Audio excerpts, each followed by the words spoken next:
How do you think? How did you do? Very bad. You are currently having a full time role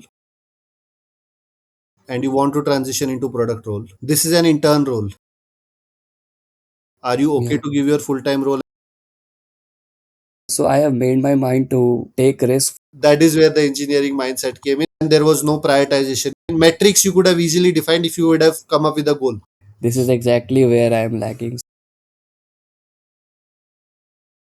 So, what do you think is the big picture in your current role when they are trying to upskill people in language and then they're landing them opportunities in these countries? What do you think your current organization's big picture is? For now, they are like planning. So the company is operating for 25 years in Vietnam and Japan. So they don't have their digital platform till now. They started just 1 year ago. So we are building it. They literally they don't know like what is web development, app development. They are very new to this.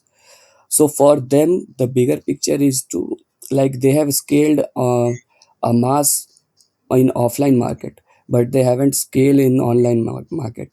So if they are they make good presence in online market, so they will get like they will 10 times their users. So the bigger picture is that they will get more users from, also not from Vietnam, from India also. They are targeting India also, and after that they will target Middle East also, because Japan has a job people shortage. Their age, like they are aging, their sorry, their population is aging. So that's why they are looking for people from different countries. So that's why these startups are doing very well there. Great. So, to get a job in Japan, right? Yeah, Do you think language is the only thing they should be solving for, or are there other things as well that they should be they solving are for? doing other things also, like they have their engineering colleges also, this company. They have their like schools also, so they train for everything, for engineering, for medical, for house help, for plumbing works, like every job they have a hold grasp of in offline market, but they are trying to do it in online. So Awesome. that is the thing. It's very interesting. So, if you were to become a product manager in your current company, Yeah. right, in the first 1 month, what are the three things that you will do? Because it looks like it's a huge thing. They have just Yeah. amazing online ideas, but their presence offline is like Yeah, very massive. big, right? It's massive. Yeah. So, if you were to join them as a product manager, and you have to look at their product, you look at their portfolio, you look at their current landscape, what are the three things that you'll do in your first month as a product manager? The first thing I will prioritize, like which one field, like suppose if there is more potential in engineering, so I will focus on that field only, and then deep dive into that field to enhance, like uh, the first thing, like if I select engineering, then I will go to their step by step learning plan, like how they will learn. So they are learning in schools for colleges for engineering, but they have to learn language also. So the second thing is we have to build the language ecosystem, which we are building. That is the most necessary thing right now. Then after, we can only select the niche, like which field we are trying to target most, like in Japan, which roles are more um, like which job is needed more. So we can select that.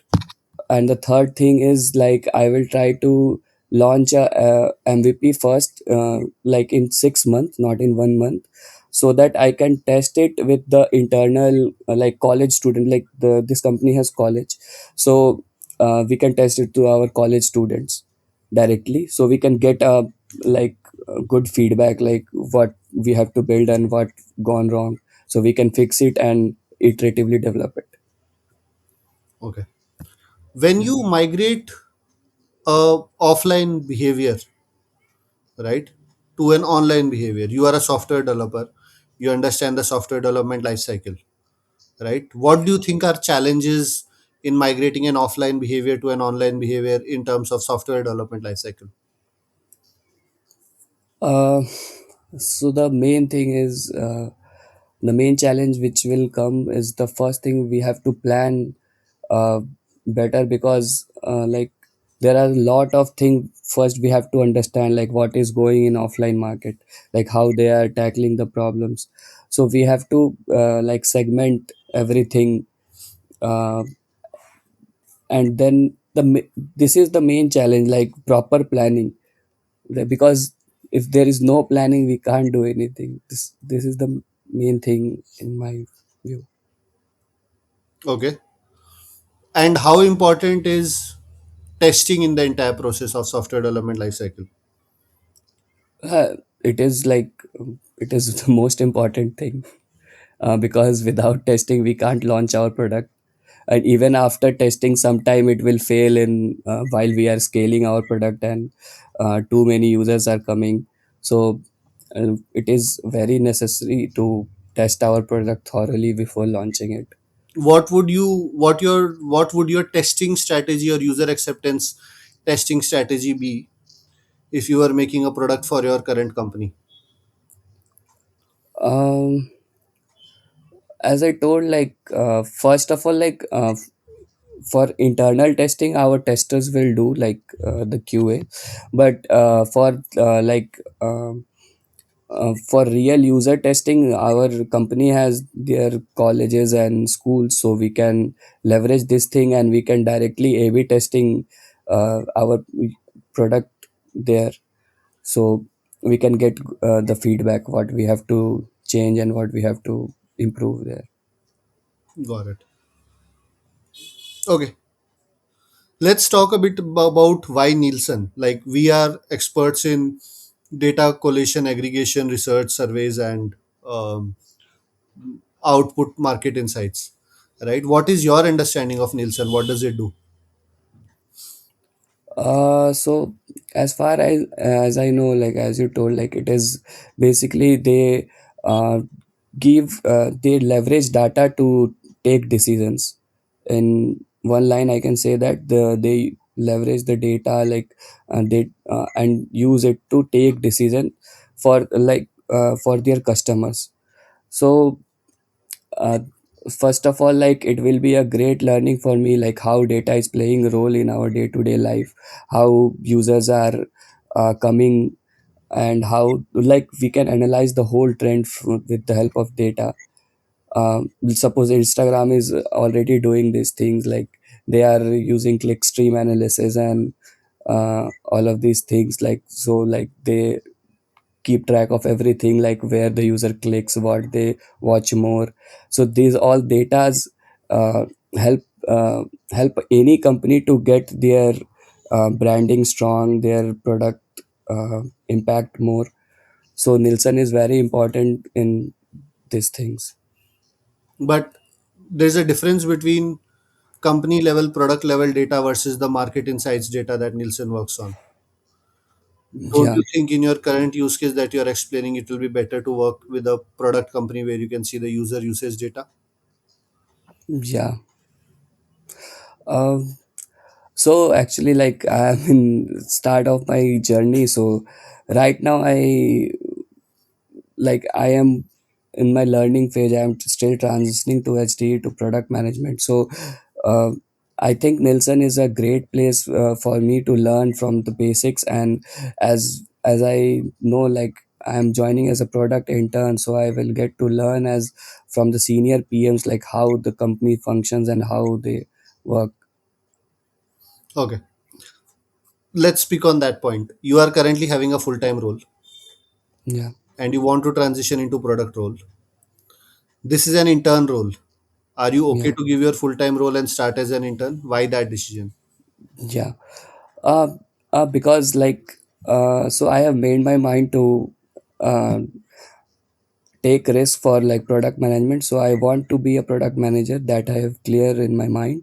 So I'm taking this decision. First thing is this, and uh, my long term goal is to understand the any product in the market deeply, in every aspect. So the product manager is like the mini CEO. Like the product manager knows the compliances issues, he knows everything about the product, how the product will change, how user is thinking.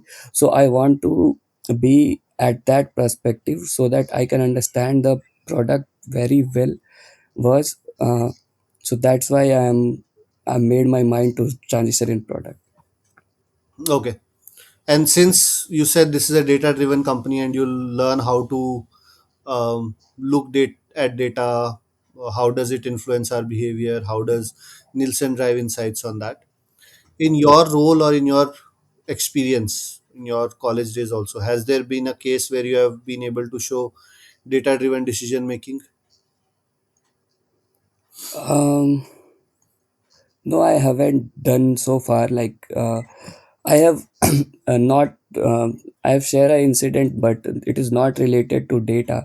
But like in my college, I have created a app called Internship Gate, which and website also. So the website has 50,000 plus footprints, and the app has 1,000 plus downloads. So I created that app for employers to post their internship and a student to get internship from there. It is basically same as Internshala, but has some more features addition to Internshala. So for that, I like shared it with my friends, and like I created a like my own dev Excel sheet, like what features people are liking, what I have to remove from the app, and what I should add.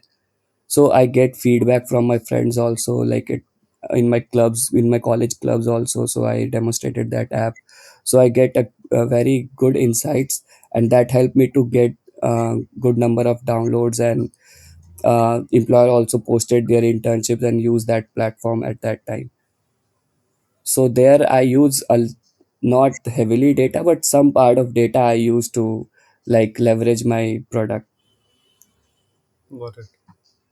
Yeah. So let's talk about how did you go about thinking of this product that you created for students to find internship, right? What was your thought process behind it? How did you go about creating it? So basically, I was from my college days. I was curious about developing Android apps. So and eventually, like I was also looking for some internships. Like I'm trying to land some internship, and I am not getting any calls and anything. So I tried. So I thought like let's. I and along with two friends, I we thought like let's do something and create an app, which so that app only like big MNCs come to college directly. We can't directly go them and tell them to come to our app. So in our app we only targeted the startups, so we directly texted the founders and we told that if you have any roles available you can post it at our internship app. So from there, like, so main goal of creating this app was because that is the pain point of we people, like 4 5 friends, we are getting that pain point, which is the pain point of every college student in their second third year. They are not getting internships, so we try to create this app. Okay, let's talk about um, for Nielsen during your internship. If you have to add some AI capabilities, right, and you have to make an AI product for them, For no Nielsen. constraints. Yeah, no, for Nielsen, for no constraints on resources, budget. But of course, you are interning with them for 6 months, so you have 6 month timeline constraint, right? How can Nielsen stay relevant in the age of AI? What would Okay, your so for what purpose I have to build uh, an AI tool for the Nielsen?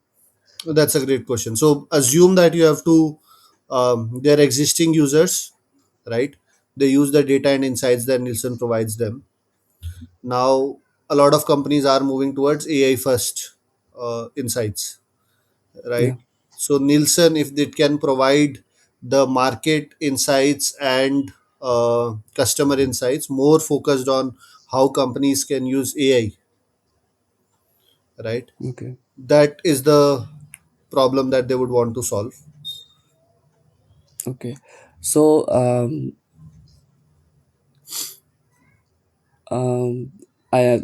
we can, if Nielsen is, I think Nielsen is providing some kind of a dashboard, so from there user can see the data insights. So we can create an AI bot if it is not there.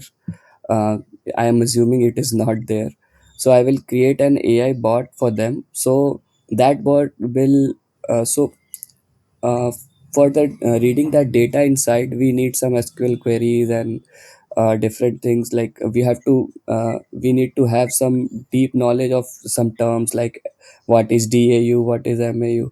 So everyone is not aware of these things. So uh, with that bot we can use to simplify the things. So if a user, suppose a startup or any company which don't know about this thing, this product concepts, and this the tech heavy words, so we can use that bot to simplify the things and give a small summary and to the point answer what user is seeking for. Okay. Uh, Yeah. so there are two solutions that you are giving me. First is there can be a bot that can help you read and analyze the data Yeah. rather than you consuming massive volume of data, which is good. Yeah. The other one that you are saying is within the data, depending on different personas in the company, maybe not Mm. everyone understands the Yeah. terminologies of the data itself, like DAO, MAO, Yeah. WOW. So Yeah, that exactly. bot itself can help you explain how to interpret that data. Yeah. What else? um um Also we can mm, yeah, we can integrate it with uh, so we can use agents also. So if a user want, like we can connect it to Slack channel. And so if company CEO who is not aware of these terms, and he just wanted to know what is the daily active users today's data, so he just passed the message to the Slack bot, and it directly fetch the data from the bot and directly show it to the CEO. So he doesn't need to open the Nielsen app and anything. He just type in Slack bot and he gets the output directly. Okay, so the third solution that you are saying is we can build connectors or we can build bots which can integrate with Teams, Slack, whatever Yeah. the companies are Yeah. using. You are spending 6 months with them as an intern. What would you pick out of these three? Like a bot to understand the data, a bot to understand the terminologies in the data, or an agent to connect with Slack or Teams? Which one would you want to build? Um, I think the third one is most like the best use case in my view. And what metric would it move? For users, it metric wise, it will convenience. It will give only like, and so it will create user retention. Like user will use it like no user retention it will not get.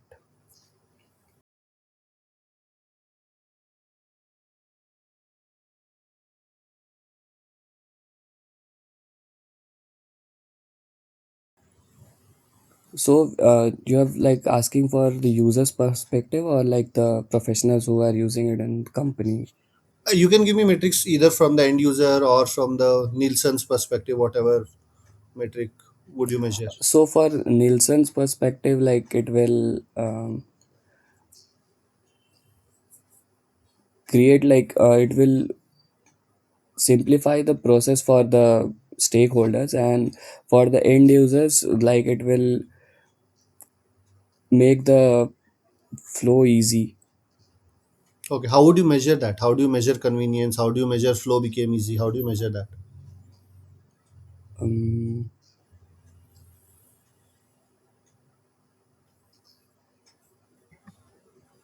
for measuring, I would say like for measuring the client company side, we can see that the number of um, API hits from the Slack bots to the Nielsen API will eventually increase. Like if the stakeholders use it more often and get easy data easily, they are not going to Nielsen dashboard and seeing everything. They are directly using it from Slack bot. So for measuring, we can take the number of API hits. Okay, number of API hits. Okay, so assume that this feature is live and you are going to speak to a few CEOs who use Nelson for their data analytics and insights. You have to create a go to market plan in terms of the sales pitch, right? So, what would be your 2 to 3 line sales pitch be to the CEOs when you launch this product?